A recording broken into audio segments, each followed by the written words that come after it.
Moving forward students discuss करते हैं another type of macromolecule that is proteins. Students proteins को define करते हैं complex nitrogenous substances that produce amino acids on complete hydrolysis, यानी कि इनका हाइड्रोलिसिस किया जाए तो आपको अमाइनो एसिड्स मिलेंगे। सबसे पहले स्टूडेंट्स हम ये डिस्कस करेंगे कि अमाइनो एसिड्स होते क्या हैं। उससे पहले स्टूडेंट्स हम ये देखते हैं कि ये भी एक टाइप है मैक्रोमोलिक्यूल की, यानी कि they are high molecular weight polymers. Students याद रखिएगा कि ह्यूमन बॉडी के अंदर 10,000 डिफरेंट तरह के प्रोटीन्स हैं। जैसे कि स्टूडेंट्स आप एक कॉम्प्लेक्स सा स्ट्रक्चर भी देख सकते हैं अपने सामने, दैट इज़ इंसुलिन। स्टूडेंट्स हमारी बॉडी बाय एंड लार्ज बनी ही प्रोटीन्स से है। हमारी बॉडी के अंदर जितने भी केमिकल रिएक्शंस हो रहे हैं उसका किसी तरह पार्ट होते हैं प्रोटीन्स, यानी कि स्ट्रक्चरल कंपोनेंट है हमारी बॉडी का। डिस्कस करते हैं सबसे पहले स्टूडेंट्स इनके बिल्डिंग ब्लॉक को जो मिल के इन्हें बनाता है। ये पॉलीमर्स हैं, यानी कि छोटे छोटे सब यूनिट्स मिल के इन्हें बना रहे हैं, और वो छोटे सब यूनिट्स अमाइनो एसिड्स कहलाते हैं। एसिड्स कैसे कहलाते हैं और अमाइनो ग्रुप का क्या काम है इस मॉलिक्यूल के अंदर, इसको डिस्कस करते हैं। स्टूडेंट्स आपके सामने आपको नज़र आ रहा होगा कि एक कार्बन है, कार्बन के साथ आर अल्काइल ग्रुप अटैच्ड है, अल्काइल ग्रुप अटैच है इस कार्बन के साथ। स्टूडेंट्स ये आपके पास सेंट्रल कार्बन है, एक हाइड्रोजन अटैच्ड होती है इसके साथ। देन स्टूडेंट्स आपको पता है ऑब्वियसली कि ये कार्बोक्सिल ग्रुप है, कार्बोक्सिल फंक्शनल ग्रुप है। Then students side by side इसके अमाइन ग्रुप है, अमाइनो ग्रुप।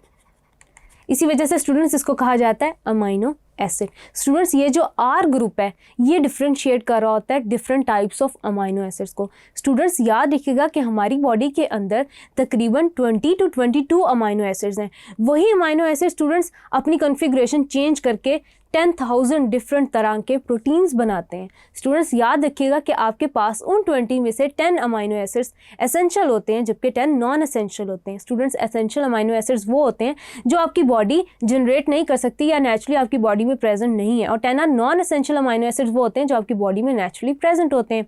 देन स्टूडेंट्स आगे देखते हैं कि दो अमाइनो एसिड कैसे मिलते हैं और बॉन्ड बनता है। स्टूडेंट्स जो बॉन्ड दोनों अमाइनो एसिड्स के दरमियान बनता है वो बिल्कुल वैसा ही है जैसा ग्लिकोसिटिक बॉन्ड है, यानी कि on the removal of water molecule bond formation होती है। वाटर मॉलिक्यूल रिमूव होता है, पीछे इक्विवेलेंट बॉन्ड बनता है।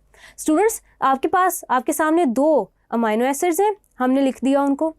अब स्टूडेंट्स होता ये आपके पास कि वाटर मॉलिक्यूल दोनों में से रिमूव होता है, एज अ रिजल्ट एक इक्विवेलेंट बॉन्ड बन जाता है। ये स्टूडेंट्स आपके पास वाटर मॉलिक्यूल रिमूव हुआ और कार्बन और नाइट्रोजन डायरेक्टली अटैच्ड हो गए, यानी कि आपके पास बन गया एक डाइपेप्टाइड। डाइपेप्टाइड का मतलब स्टूडेंट्स क्या है कि एक ऐसा मॉलिक्यूल जिसके अंदर दो सब यूनिट्स प्रेजेंट हैं that are connected by a peptide bond, यानी कि जो स्टूडेंट्स कोवलेंट बॉन्ड बनता है as a result of the removal of water molecule between carbon and nitrogen is called as a peptide bond. तो students linkage joining two amino acids together is called as peptide bond. और बिल्कुल इसी तरह students amino acids आपस में connect होते चले जाते हैं, वाटर मॉलिक्यूल रिमूव होता जाता है, पेप्टाइड बॉन्ड्स बनते जाते हैं आपके पास। अमाइनो एसिड्स कन्वर्ट होते हैं पॉलीपेप्टाइड्स के अंदर and then polypeptides further convert होते हैं प्रोटीन्स के अंदर। स्टूडेंट्स सबसे पहले देखते हैं क्लासिफिकेशन कैसी होती है प्रोटीन्स की। स्टूडेंट्स आपके पास प्रोटीन्स सिंपल होते हैं, सिंपल यानी कि straight chain of amino acids है आपके पास। देन स्टूडेंट्स आपके पास होते हैं conjugated proteins. Students conjugated proteins ऐसे प्रोटीन्स होते हैं जिनमें अमाइनो एसिड्स के अलावा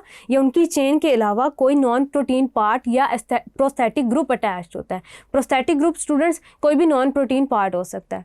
देन स्टूडेंट्स आपके पास आते हैं डिराइव्ड प्रोटीन। स्टूडेंट्स सबसे पहले देखते हैं सिंपल प्रोटीन्स में एग्जांपल है आपके पास एल्ब्यूमिन की, ग्लोबुलिन्स की और हिस्टोन्स की। ये स्ट्रेट चेन सिंपल होते हैं, यानी कि जब आप इनका हाइड्रोलिसिस करते हैं ये अमाइनो एसिड रिलीज करते हैं।